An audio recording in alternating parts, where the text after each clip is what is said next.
sometimes helping folks navigate through change doesn't mean that you need to be overly optimistic and often mask the reality, right? Sometimes it means being super transparent, even if that can generate some discomfort.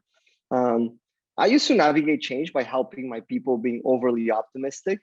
And maybe it was that in tune with the reality, maybe at times not, but that's how you think you help people get through things. And then you realize that honesty, transparency, and at the deepest level is what helps people have peace of mind and kind of know how to navigate things, you know?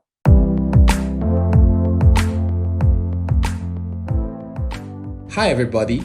Welcome to the HR Leadership Podcast, brought to you by eqtble. I am Joseph eqtble, the CEO and co-founder of eqtble.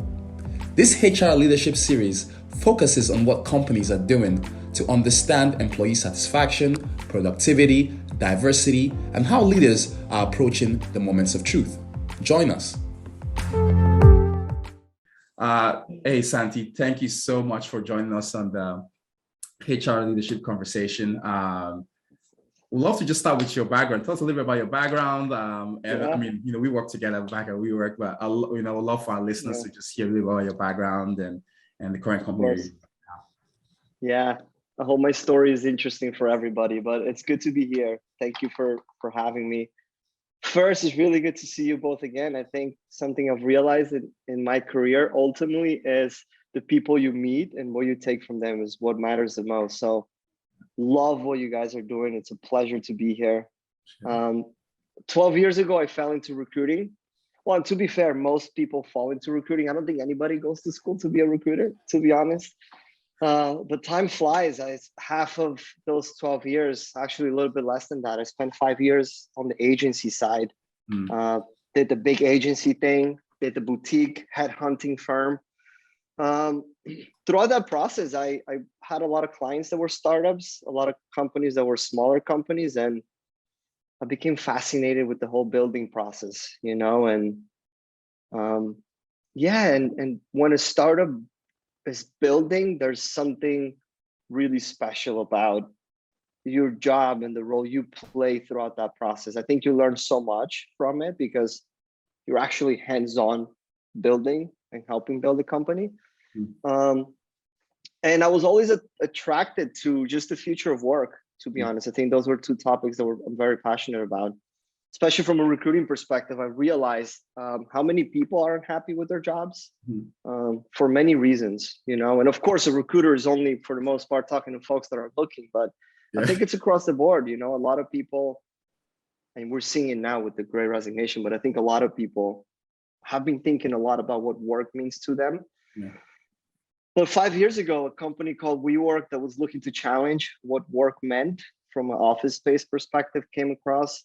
I loved that mission. It felt very courageous to me that a company wanted to change something that seemed to be so stable, which was just how people worked. Incredible experience. It was the first time I was exposed to leadership early on. You guys saw how fast we grew. So I joined. It was a company of 600 people. A year later, we had 5,000. I don't know how we did it, but learned so much through that. And I really found my passion for leadership. I love recruiting, don't take me wrong, but leadership is what gets me out of bed, I would say. Yeah. I mean, I have like so many questions on that, obviously, but I mean, my first sort of like initial thought and question is, Slack obviously, and I'm going for the hard hitting one, but like Slack obviously they went through like an acquisition, and so I'm curious, like as a recruiter, like what sort of like how do you navigate that, or how do you help your partners or even the people you had just like brought into the company or hired navigate that type of situation? Such a good question. Part of that answer, I'm still figuring it out every day. But I think that the main component to that question and what's important for me is, I think change is something that in many ways we're all experiencing so much. So I think in one, there's always an overlap with your personal life and work. As much as we try to divide that, right? There's always going to be that overlap. And especially now that we work from home, that line of work and home, and I think it's all blurred into one. So I think how I approach that answer is you have to get very comfortable with change. You know, you have to be comfortable navigating ambiguous moments, uncertainty, and you have to be able to know how to make your team feel safe. Yeah. And when I say safe, doesn't mean job security, because that's sometimes so far out of our control. But I think it's just the safety in a sense that helping your team have a space to be able to communicate and express how they feel. It's very easy to feel lonely these days, you know, and I think your teams, they got to be able to be vulnerable and tell you that they're anxious and they're nervous or they're excited, whatever the case is. But that's how I try to approach it, because change is going to continue to happen in many ways with everything that goes on in the world, but also this new era of digital work. I think we're still exploring a lot of that, you know, because maybe the first year was great in some way because people realized how much they actually enjoyed working from home and how they could be productive. I think in some ways we challenged what productivity meant. Yeah. But I think now we're feeling Zoom burnout a little bit. I think people have been doing this for 2-3 years, and some like it, some don't. So I think we're still exploring what all of this means. So a lot more change to come, I think. It's funny because I think that conversation or that point you just made was essentially the pitch that I received coming to WeWork, right? So, you know, when it's like the first recruiter to speak to me basically said, you know, hey, you have to be comfortable with change. And like, that was the understatement of the century. Like, you know, going into these types of organizations, you know, you want stability. It's hard these days to find pure stability in any, you know, like across the board, or 100% stability, even at the century-old companies, even there. So definitely understand that. Yeah, totally. No, go ahead. Like, you know, Gabe was saying this change. You mentioned the change. It's the same exact pitch. My pitch was something like, at the time when I was hired, they're like, are you okay with failing? Because you probably fail. I'm like, yeah, I'll take the job. Because there was so much uncertainty, right? Like, totally. And at first, I'll be honest, of course, I think I'm still pretty early in my career. I have so much left to learn and so much left to do. But at first, I thought it was just something maybe WeWork specific. I think by now, a lot of people have seen the stories, podcasts, documentaries, movies even. And not to get too much into detail about it, but I used to feel like maybe change is just something particularly to the story of this company. And once I moved on from WeWork and I got exposed to other companies, and some of our friends and colleagues moved on, change is happening everywhere. Most companies are going through change, and change means so many things. It doesn't only mean a reorg or work from home, work in the office. I think it means so many things, and acknowledging it, owning it as a leader, and comfortably talking about that and having a safe space where people can talk about what change means for them. I think that's where you'll find the answers of how to handle that, you know? I think sorry, Joseph, I just think it's like a really good lesson to take as a manager these days is, you know, enabling people to be a lot more vulnerable is the change that's happened. I think you don't need to necessarily, you know, keep this facade of like everything's okay, like everything's not okay, right? Like our lives have been turned upside down, and let's all just be comfortable with that together. And I think that starts from a leadership standpoint. So kudos to you for doing that and leading the charge. But you mentioned a really good point. That was a lesson learned, a lesson I learned actually, which is sometimes helping folks navigate through change doesn't mean that you need to be overly optimistic and often mask the reality, right? Sometimes it means being super transparent, even if that can generate some discomfort. I used to navigate change by helping my people being overly optimistic. And maybe it was that in tune with the reality, maybe at times not, but that's how you think you help people get through things. And then you realize that honesty, transparency, and at the deepest level is what helps people have peace of mind and kind of know how to navigate things, you know? So that's an interesting point. That's such a good point. So like, how do you think about like these two concepts where on the one hand, so like on the one hand, you have like this, the picture where if you're the pilot and you're flying a plane, or, you know, and there's turbulence, and they look at the flight attendants and they're panicking, right? Like then everyone else panics, right? Like, so as a leader, like, don't panic, like don't just basically be overly optimistic, just say, oh, it's gonna be fine, because even though you know, man, this might not be fine, this is not fine, but you have to be, versus the other side of it, whereby it's like the surgeon, you know, the general calls, or the major calls the surgeon, say, you know, guys, we're going into this, we might not make it, but let's you know, let's give it all we can, right? Like that whole thing of that being realistic. And then it's like, okay, so how do you, as a leader, how do you balance, because there's been two, I mean, there's probably more schools of thought here, but there's this sides of the coin whereby people talk about. So from your perspective, how do you kind of navigate, where do you sit on that? Like where do you, That's a deep question, and that's such a good question. I think, you know, I go back to something my mom always shares with me, which is, when in doubt, be human. And that's always going to be the right answer. You know, do the right thing.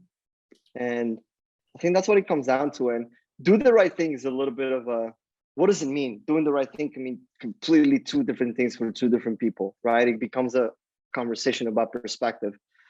But you have to stay true to yourself, who you are, your integrity, your values. I love that values is something that is being discussed so much more these days. Company values, individual values, leadership values. That's your compass. You know, I think that's why it's so important for a company to have values, because it helps people assess how they make decisions, right? So if your value is, I don't know, employee first, then you're going to make decisions always thinking about your employees, right? But it's super hard, you know, because then there's politics often involved in companies. Sometimes there is confidentiality in some situations that, you know, about things that you can disclose in terms of just changes. It's always going to be a dilemma. And when I come across that intersection where I have to make a decision, right, I ask myself that, you know, what's the right thing to do? And hey, listen, maybe this is just my philosophy, but again, I think that's something that this conversation, I think, is a perfect answer to this. At the end of the day, your legacy lives through people, the relationships you build. We all do a lot of really meaningful work for companies, sometimes for years, sometimes for 10. But I think it's the people you work with, how you treat them, what you do for them, how you help them, that ultimately matters, you know? So I try to keep that in mind, and it's hard for sure. You know, the point that really hit home was like bothering people, or like the communication or the communication being misinterpreted. So you have to be really, really clear. I think of it as like, if I send a Slack to someone right now, and we use Slack, right? So if I send a Slack to someone and I say, hey, can we talk for a moment? And this person, like, you know, I'm a co-founder of a company, right? And I say, you have to, like, parentheses, not bad, right? 100%, or like something as simple as, don't respond with just a K. Yes, okay, it's just a K. It makes someone feel like, are you mad at me? That's a perfect example. You have to be so much more mindful with, thoughtful of how you communicate, for sure. I think I use like way more exclamation points than I actually do in real life. Like in real life, this is how I normally speak. I don't speak like, hey, how you doing? Right, let's go. Right. So I think our communication has to adapt to this new age. And I think you just hit it on that. It's like, it's over communicating, being so clear. And I think that's like the number one thing that's changed, is because when you're talking in person, they're asking questions, it's back and forth, you can finally get to the answer, but you don't necessarily need to be as clear in your first message, as opposed to your first message in digital world. The answers to your diversity gaps or challenges are internal. They're not outside.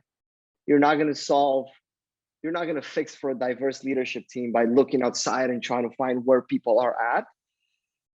What is your culture? And this is where I think, you know, tools like what you guys are building is incredibly important, because a big challenge that sometimes it often starts with visibility. I don't understand my own company, my own demographic, who's who, what's what are the gaps? Right. I think is look within, understand what the gaps are, look who you have, and start thinking about what inclusion means. challenging piece about diversity too. And, we've all experienced different sorts of challenges in that space. It's perception. A lot of it is perception. Yeah. It's how you grew up, where you grew up, how your parents taught you to see the world. Yeah. So I think a lot of it is education. Yeah. Is continue to put yourself as a leader, as a company, as an individual in situations where your perception could become more educated about different backgrounds, different cultures. And I think that's the first start to becoming more inclusive, Yeah. And something to share with the audience that hopefully will be helpful, because I think all of these conversations can often be very idealistic and can often feel very big and overwhelming. And while folks may listen to this and feel inspired, they go back to their day-to-days and they're like, where do I even start? Right? How do I start building inclusion? So I think in terms of takeaways for people, and hopefully something they can take on this and apply into their day-to-days as a leader or as a company holistically, education. Yeah. Do not undervalue education. It can seem costly sometimes to do an inclusion training, unconscious bias. Why would we pay so much money to do that? There's a massive ROI. You cannot put a price on inclusion. So I think if you can take away something from this that apply into your company that can lead to inclusion, education. Yeah. If you're a leader that don't have resources, do the homework on your own.